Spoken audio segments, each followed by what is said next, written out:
Шымкентте Фазыл қари көпшілікке танымал кісі екен. Ол кісінің әкесі ақылынан алжасқан, ақыл есі дұрыс болмапты. Фазыл қари жұмыстан үйіне келсе, әкесі үнемі «Балам, мені үйге апаршы» дейді екен. Өз үйінде болса да солай айта береді екен. Сосын баласы әкесінің айтқанын екі етпей, көлігіне отырғызып алып, көшені бір айналдырып келіп, «Әке, әне үйге келдік» деп өз үйіне қайта келеді екен. Әкесі сонда «Рахмет балам, бәрібір өз үйіңе жетпейді ғой» деп баласына мәз болады екен. Күнде осылай қайталана береді.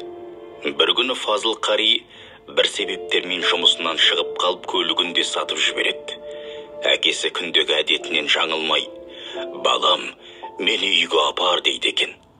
Машинасынан айырылған баласы бір арбаның үстіне көрпе төсеп, әкесін соған отырғызып, аңылдап, машинаның дауысын салып, ауланып бір айналдырып кеп, «Әке, әне үйге келдік» дейді екен.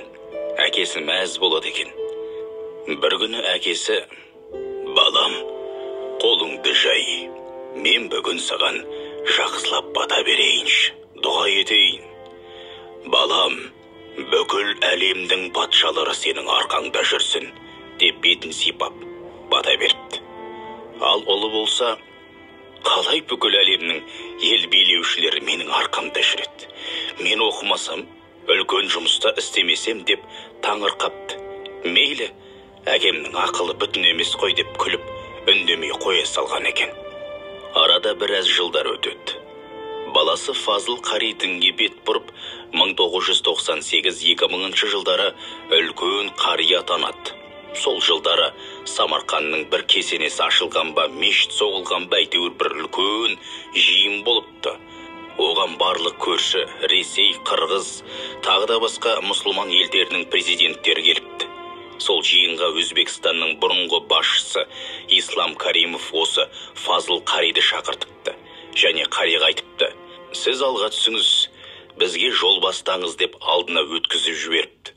Сонда алда келе жатып Фазыл қари ебіл-себіл жылаған екен.